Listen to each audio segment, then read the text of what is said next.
Hablábamos que, y les contaba que el síndrome antifosfolípido es una enfermedad autoinmune sistémica que se define por la intersección de tres eventos importantes, que es la trombosis, la morbilidad obstétrica y la presencia de anticuerpos antifosfolípidos persistentes. ¿Cuáles son esos anticuerpos antifosfolípidos? Son el anticoagulante lúpico, los anticuerpos anticardiolipina y los anticuerpos antibeta-2 glicoproteína. Estos tres son los anticuerpos criterio oficiales que tiene la guía actualmente generada en el 2023 para el laboratorio en el síndrome antifosfolípido. Sin embargo, hay anticuerpos como los anticuerpos anticomplejo antifosfatidilcerina protrombina, los cuales están siendo estudiados porque también generan un aporte muy importante al estudio de este síndrome. ¿De dónde nos vienen estos tres, el estudio de estos tres anticuerpos? Pues de todos los criterios, de todos los acuerdos y consensos que se han realizado desde 1980, donde el doctor Hughes describe por primera vez la enfermedad en pacientes con lupus eritematoso sistémico que tienen anticuerpos antifosfolípicos. Posteriormente, en 1999, se generan los criterios de Sapporo, en el cual se empieza a estratificar y a tener clasificaciones específicas y más organizadas para el diagnóstico de pacientes con síndrome antifosfolípido. Lo más importante es que se estandarizó la presencia de un criterio clínico y un criterio de laboratorio para el diagnóstico de estos pacientes. Y se instauró un periodo de persistencia de 6 semanas para estos anticuerpos para que aporten, que tengan su aporte en los pacientes con síndrome antifosfolípido. Ya en el 2006, en Sydney, ¿qué pasa?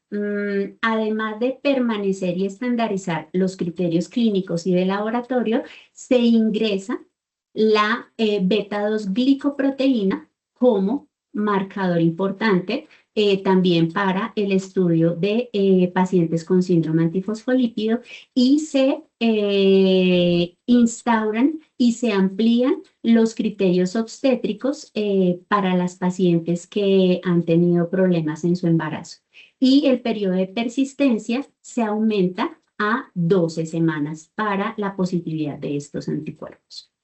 Ya en el 2023, los criterios ACR-EULAR actualizan y recogen y organizan por dominios todos estos puntos importantes para el diagnóstico del síndrome antifosfolípido, porque lo que ellos quieren es aumentar la especificidad en el diagnóstico de estos pacientes y poder establecer puntos clave para la generación de cohortes para el estudio del síndrome antifosfolípido. Como perfil epidemiológico, podemos decir que en el síndrome antifosfolípido hay una incidencia de 5 casos por 100.000 personas al año, una prevalencia en el 1% de la población y una preferencia de estar presente en mujeres de 5:1 con respecto al género masculino, cuando está acompañado de otras patologías autoinmunes como el lupus eritematoso sistémico. Esta preferencia se duplica en una proporción 10:1. La edad se presenta por lo general pues en todas las edades de la vida. Sin embargo, en la tercera y cuarta etapa de la vida puede llegar a mostrarse pues más claramente todos los síntomas. Y los casos raros en niños con lupus eritematoso sistémico los estamos viendo alrededor de una edad de 10 años. La mortalidad es de un 50 a un 80% mayor a una persona sana y tiene un 6% de morbilidad obstétrica. Como factores predisponentes, tenemos la susceptibilidad genética que les comentaba que pues es inevitable, siempre nos acompaña, y tenemos al HLA, al HLA-DR4 y DR53.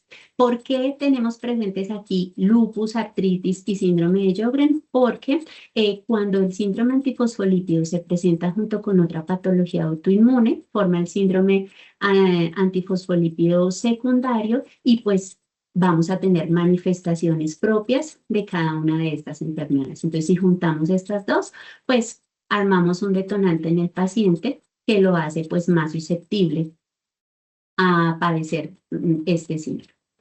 Los desencadenantes también tenemos virales, como el HIV, la hepatitis B y C, el COVID-19. Después del COVID-19, un importante número de pacientes con positividad para el síndrome antifosfolípidos, el factor bacteriano, pacientes con infecciones por Treponema pallidum, Mycobacterium leprae o Mycoplasma pneumoniae.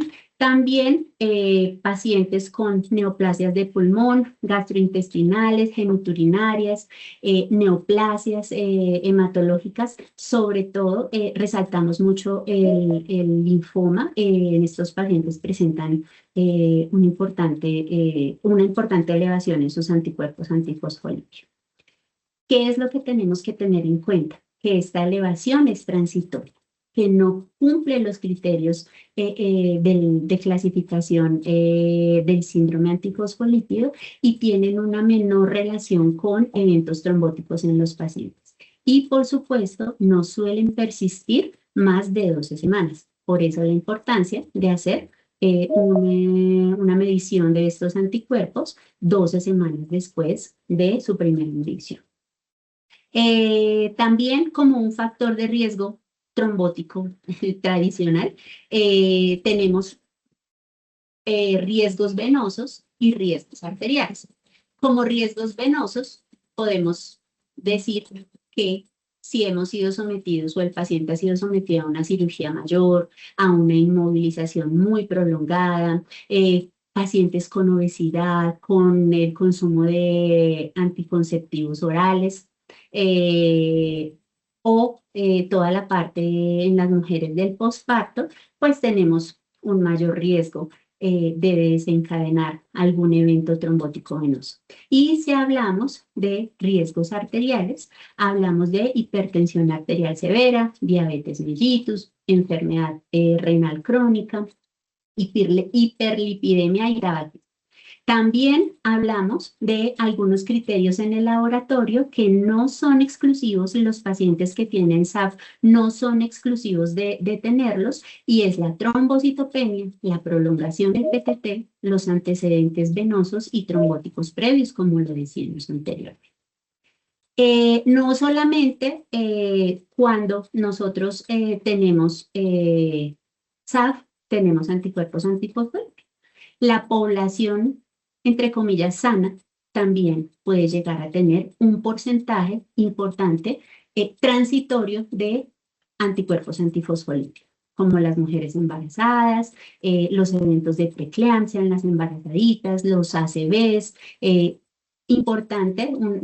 una presencia importante de mujeres menores de 44 años con ACV, tromboembolismo venoso, que no sea por síndrome antifosfolípido, y la población sana en general, podemos llegar a tener anticoagulante lúpico, menor del 1% de la población, y anticuerpos anticardiolitinas, como lo enfatizábamos antes, de manera transitoria.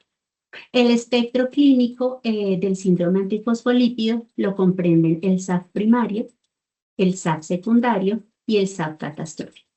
El SAF primario es la presentación de la enfermedad de una manera aislada, sin otra enfermedad autoinmune asociada. El paciente únicamente desarrolla síndrome antifosfolípido primario con las características que ya vamos a ver.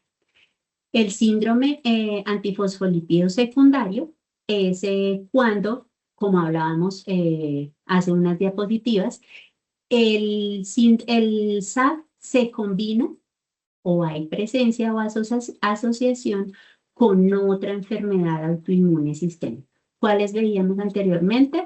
Lupus, artritis, síndrome de Joy. Esas son algunas de las principales. Y finalmente, el síndrome antifosfolípido catastrófico, en donde hay eventos trombóticos masivos y es prácticamente de urgencia clínica la presentación cuando se presenta este SAF en los pacientes. Muchas de las manifestaciones del SAF primario las conocemos ya, manifestaciones claves en el sistema nervioso central, en el sistema venoso, en la piel, hay tromboembolismo, hay gangrena, hay daño renal, algunas cifras, por tener presentes algunas, dentro de las más importantes de todo es accidentes cerebrovasculares en un 10.1%, infartos agudos del miocardio en un 0.4% de la población, presencia de trombosis venosa profunda en el 17% y una pérdida obstétrica del 39%. Hablamos también dentro de todos estos padecimientos obstétricos de abortos, muertes fetales y parto pretérmino en las mujeres embarazaditas con síndrome antifosfolípido.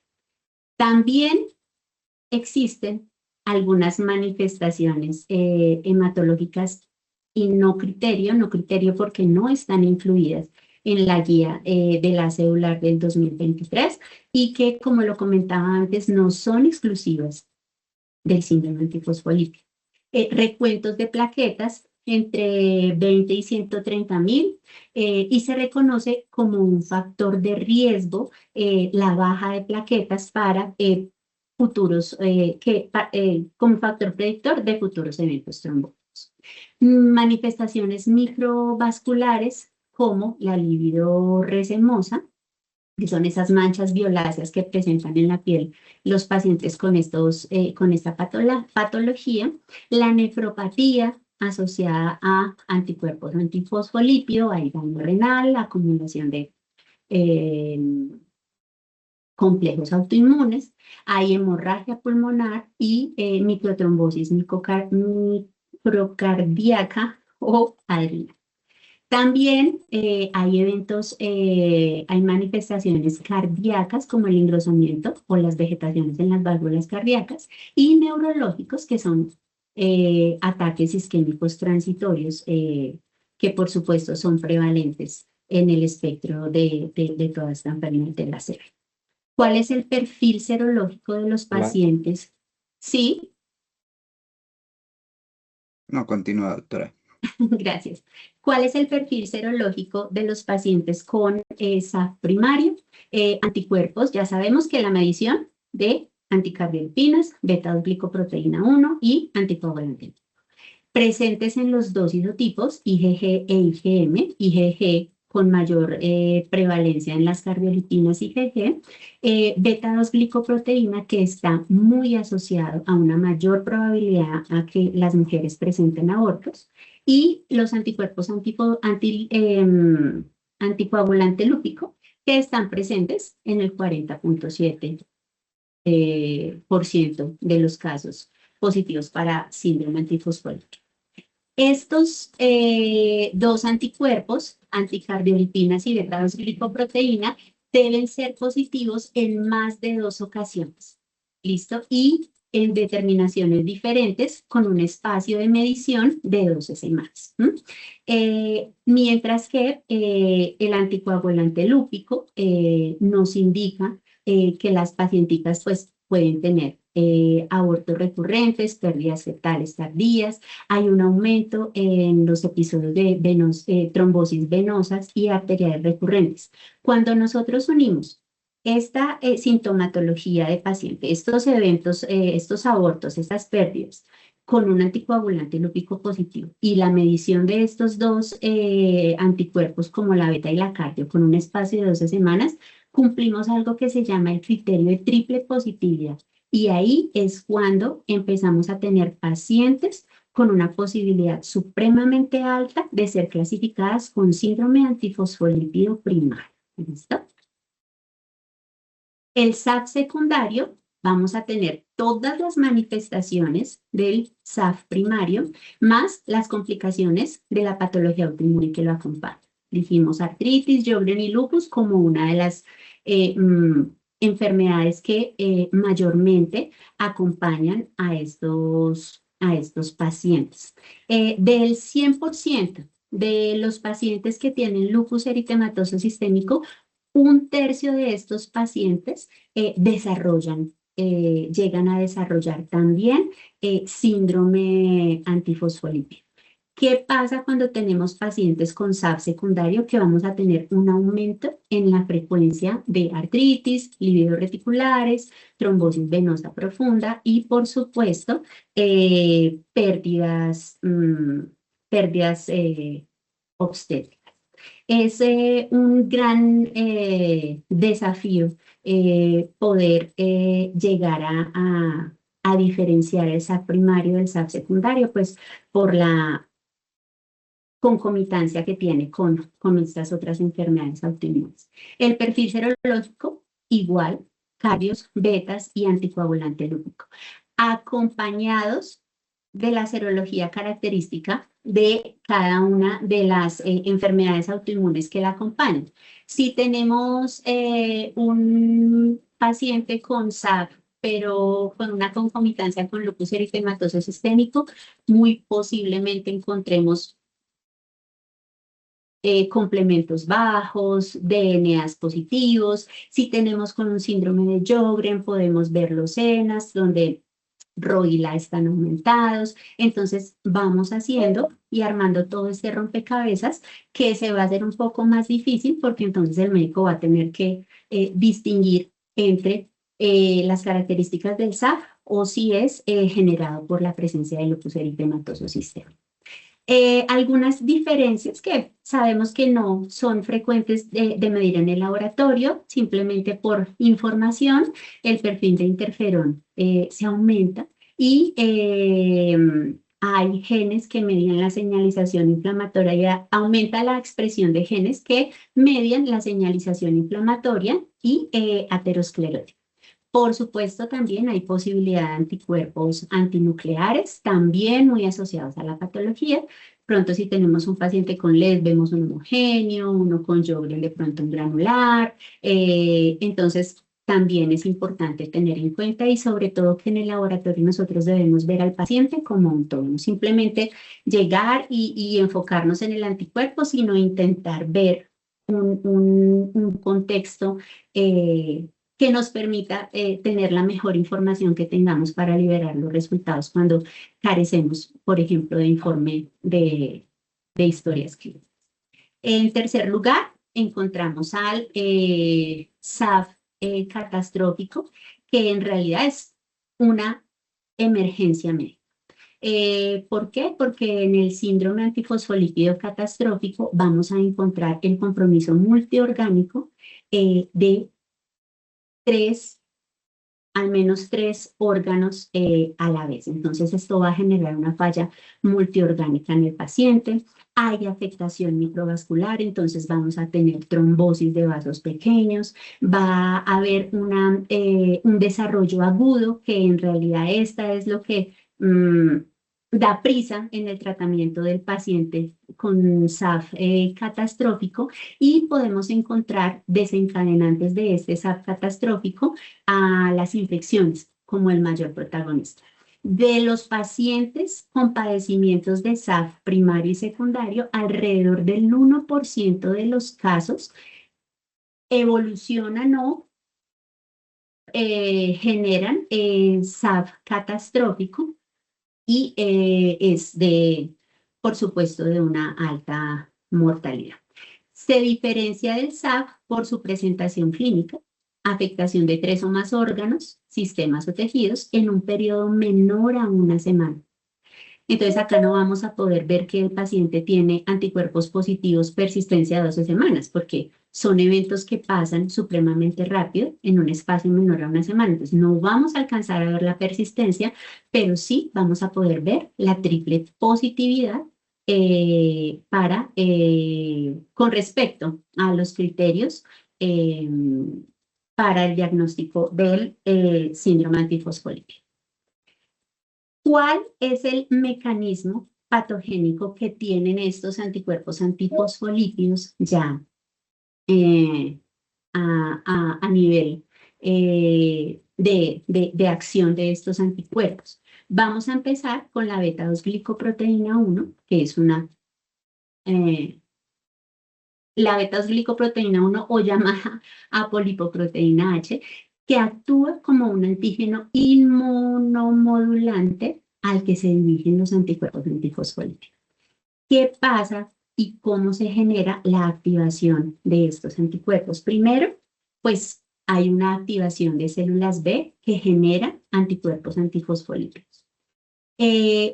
Recordemos que la beta-2-glicoproteína está circulando en su conformación original, que es en forma redonda, y se une a membranas negativas con carga negativa porque hay diferencias entre las cargas y cambia su conformación estructural y se desenrolla, dejando expuesto un dominio altamente inmunogénico, al cual van a llegar a pegarse los anticuerpos antifosfolípidos.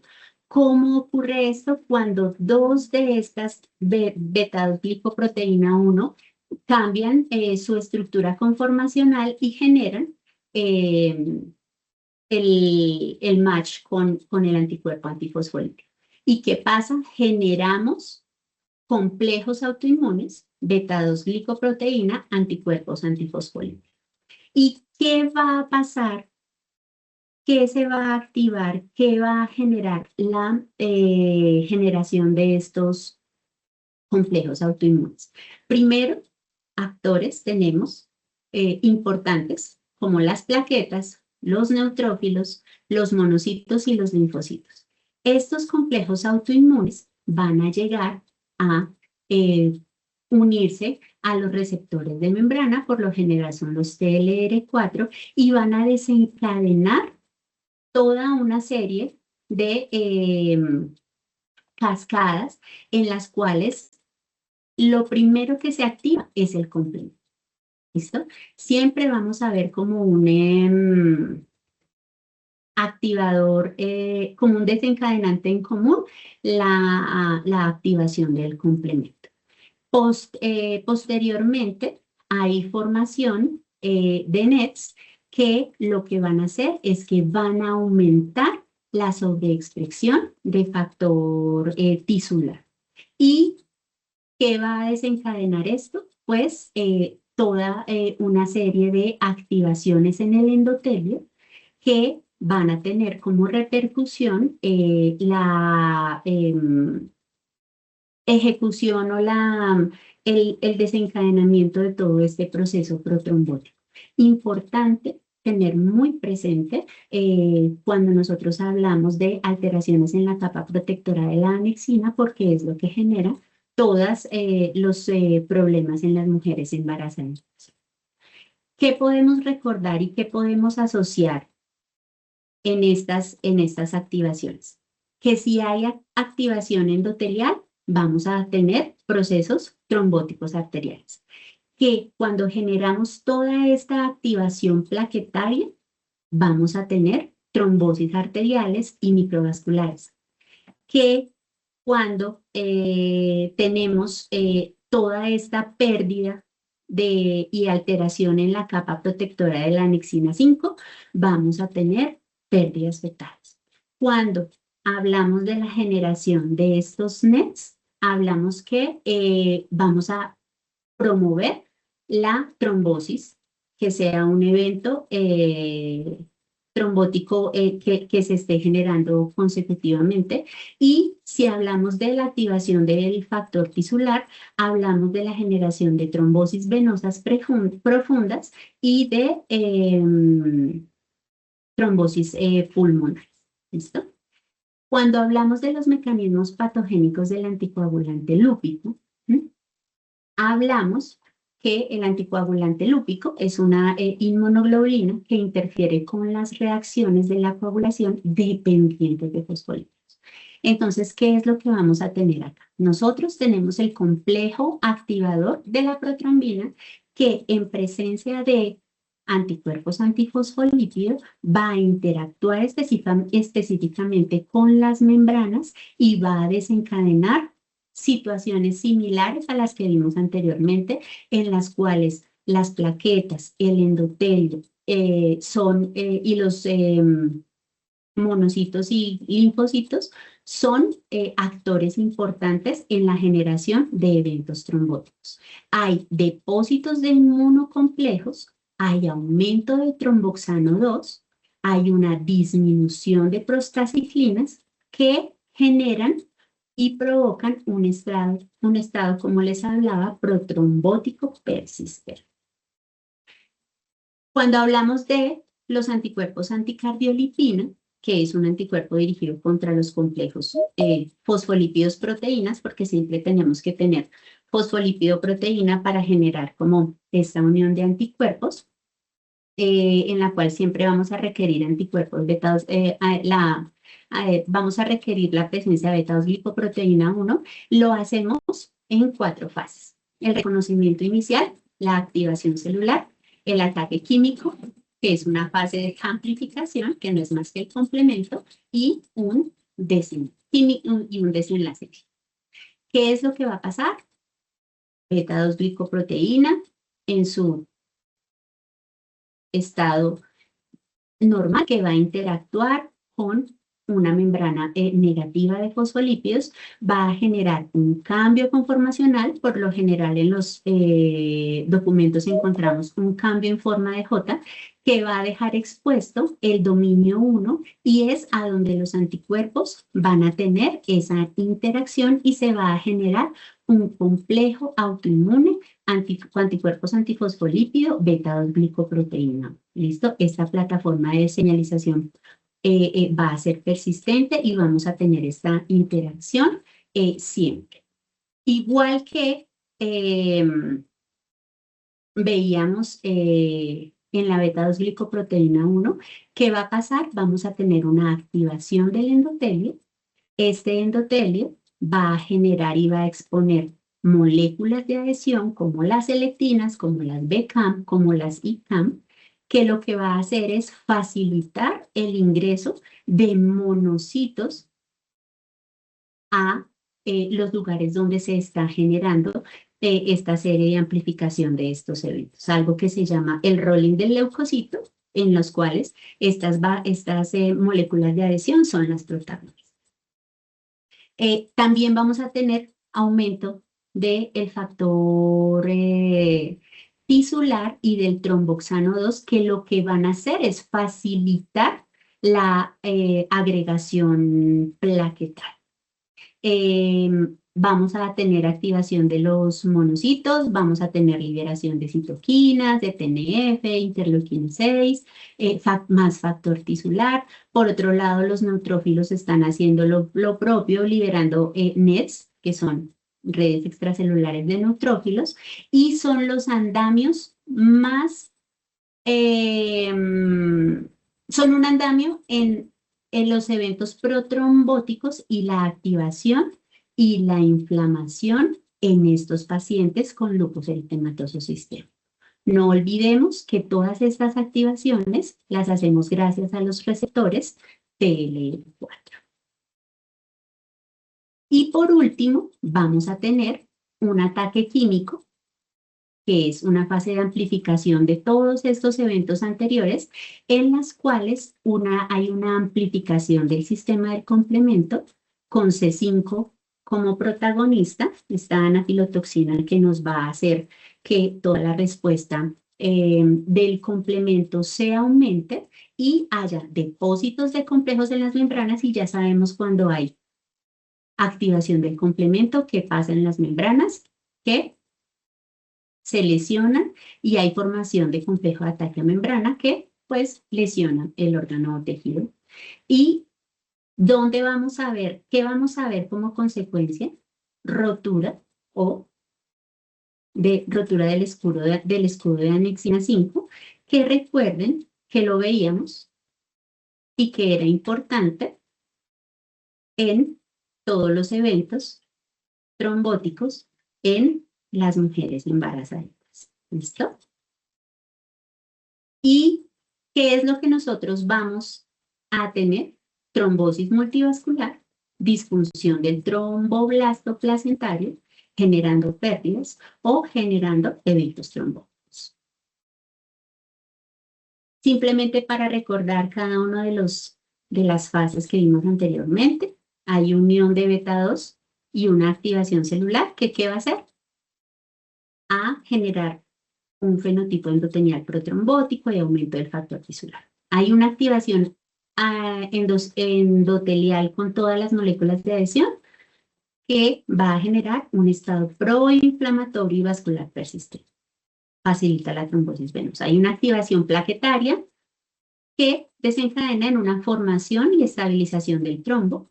Hay una activación del complemento que lo que va a generar es inflamación y daño microvascular placentario, pérdida gestacional, y hay una inhibición de los mecanismos anticoagulantes con la anexina 5, la proteína C y la fibrinolisis, que va a hacer que se pierda el equilibrio homeostático y haya un predominio de la coagulación sistémica. Listo. ¿Qué es importante que tengamos en cuenta cuando nosotros ya una vez vimos quiénes hacen parte de los criterios, cómo funcionan y cuáles son las características fisiopatológicas en el síndrome antifosfolípido? Vamos a ver ahora la interacción clínica de estos anticuerpos, anticardiolipina y beta 2, que nos trae el AC EULAR del 2023, que como les hablaba al comienzo, lo que quiere es aumentar la especificidad en el diagnóstico de estos pacientes con síndrome antifosfolípido. Lo primero es que él nos sugiere, denota, nos dice que la técnica de laboratorio estándar es el ELISA. No porque no se pueda hacer medición con otra técnica. Lo que pasa es que la ELISA es una técnica muy estandarizada en la cual se han podido estudiar y establecer todas las cohortes que se han generado desde 1980 hasta hoy. Su comparación con otras técnicas como la quimioluminiscencia aún no tienen como esa paridad de decir, si tengo tantas unidades aquí, es igual a tantas unidades acá. Entonces es un proceso que se está llevando, que se está desarrollando actualmente. Ya tenemos algunos reviews que nos dicen, si en quimioluminiscencia es esto equivale a tantas unidades de ELISA y podemos alternar la medición en los laboratorios de estos anticuerpos por estas dos metodologías. No es que no podamos hacerla por ninguna otra, porque en el mercado existen un número importante y pruebas de calidad para ser usadas por las técnicas que no se ELISA. Las plataformas, hablábamos, se relaciona mucho porque pues tenemos plataformas de ELISA, quimioluminiscencia, que nos presentan un rango dinámico diferente, pero nunca diferente al estado clínico del paciente. Eso es muy importante tenerlo en cuenta. De ahí también tener en cuenta lo que les hablaba, poder tener una visión general en la validación y de los resultados en el laboratorio y de la clínica de nuestro paciente. Y nunca mezclar resultados en el seguimiento de estos dos pacientes, de estas dos plataformas, de estas dos metodologías. Los valores de referencia, entonces nos dan los umbrales de referencia para la ELISA, que son los GPL si son para G y MPL si son para isotipo IgM. Nos genera una estratificación, pacientes con resultados moderados entre 40 y 79 unidades, o alto, igual o superior a 80 unidades. ¿Cuál es la importancia? Que a títulos más altos encontramos triple positividad, lúpico, cardiolipina y beta-2 glicoproteína. Importantísimo tener en cuenta lo que hablábamos al inicio, el tiempo de medición y la persistencia de positividad de estos anticuerpos en los pacientes, la regla, 12 semanas, y una ventana temporal del evento que es súper importante y aparece en este acedular del 2023 y es una prueba positiva de anticuerpos dentro de los 3 años anteriores o posteriores a la generación o a la aparición del evento trombótico en el paciente. Siempre generar la interpretación de estos resultados en el contexto clínico del paciente si nosotros tenemos anticuerpos positivos, verdaderamente estamos frente a un paciente con SAP. Hay que mirar a las 12 semanas, hay que ver si es un evento probable o es un evento transitorio, si es por virus, ¿sí? Entonces tenemos que tener un seguimiento clínico importante por parte de todo el personal, por todos los médicos tratantes. Y la estratificación del riesgo de los antifosfolípidos y o los anticuerpos anticoagulante lúpico, porque generan un riesgo importante trombótico en pacientes obstétricos, sobre todo el anticoagulante lúpico.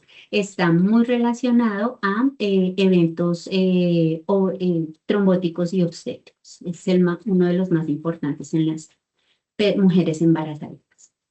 Ahora, ya conocimos a fondo los fosfolípidos criterios, cardios, betas y lúpicos. Ahora existen otros fosfolípidos, los no criterios, que no están incluidos, son aquellos fosfolípidos que no están incluidos en los criterios ni de Sydney ni de la celular, pero se ha demostrado en investigaciones y en cohortes especiales su posible asociación con manifestaciones clínicas en pacientes con SAP. El primero, y creo que todos lo hemos escuchado, son los anticuerpos contra el dominio 1 de la beta-2-glicoproteína 1. Ellos se asocian fuertemente con una triple positividad y un alto riesgo de trombosis. Están asociados con una alta morbilidad obstétrica, tienen una especificidad muy importante, sobre todo cuando los medimos a través de quimioluminiscencia, tienen un valor predictivo súper alto, del 100%, es decir, paciente con beta-2-glicoproteína dominio 1 positivo en títulos altos, tenemos una casi certeza de que el paciente está frente al diagnóstico de un síndrome antifosfolípido. Y porque creo que todos hemos escuchado el SAP seronegativo. En pacientes que no cumplen los criterios, se genera la medición y la alternativa de poder testarlos bajo las pruebas de beta-2-glicoproteína 1, dominio 1. Si está positivo, se mirarán otros criterios, pero es un candidato muy probable, gracias a su valor predictivo positivo, de tener síndrome antifosfolípido, solo que es un síndrome antifosfolípido seronegativo. Los anticuerpos anticomplejo fosfatidilcerina protrombina, que hablábamos al comienzo, que están siendo evaluados porque tienen también una utilidad clínica muy importante, sobre todo también en pacientes con SAP seronegativo. Se ha visto positivos en 1/3 de la población con síndrome antifosfolípido. Son anticuerpos que están presentes en pacientes con trombosis arteriales y venosas y es un predictor de comorbilidad en el embarazo. Y como lo hablaba, tiene una fuerte asociación con la actividad del anticoagulante lúpico. Los isotipos IgA, volvemos acá, también son de gran ayuda en ciertas cohortes en los que se han hecho estudios en pacientes con síndrome antifosfolípido seronegativo, tanto para las cardios como para las betas, ¿listo? Y se han propuesto para el diagnóstico, como hablábamos, de SAP seronegativo. Otros anticuerpos, los fosfatidiletanolamina, que están asociados con la morbilidad obstétrica. A veces es el único que está positivo. Los anticuerpos antianexina 5 y anexina 2, que son importantes porque nos ayudan a ver complicaciones obstétricas, ya que alteran la fibrinólisis, promoviendo un estado procoagulante. Los anticuerpos solitos, antiprotrombina, que de forma aislada tiene una mejor especificidad para el SAP, y algunos anticuerpos menores, como la vimentina o el complejo vimentina-cardiolipina y los antiproteínas. No están en el acedular, no se han tenido en cuenta en los últimos acuerdos para el diagnóstico en pacientes con SAP, pero llegan a ser muy útiles siempre en pacientes con SAP seronegativo.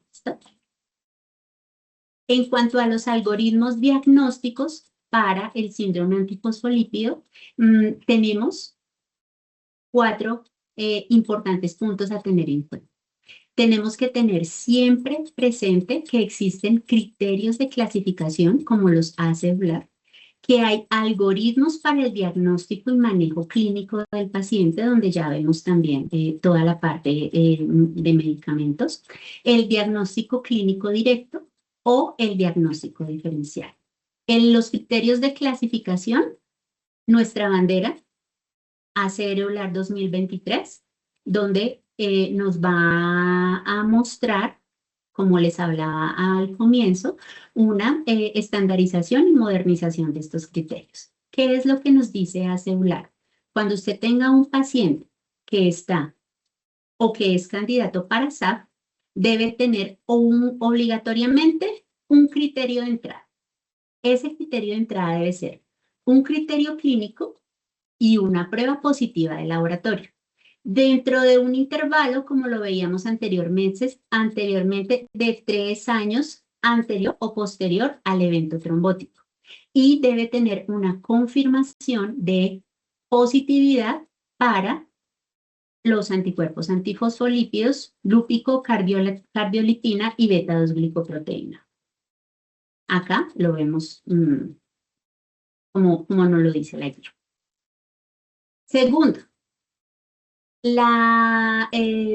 tiene ahora dominios, y a cada uno de esos dominios donde pues, se pueden presentar las complicaciones del SAF, les da una puntuación.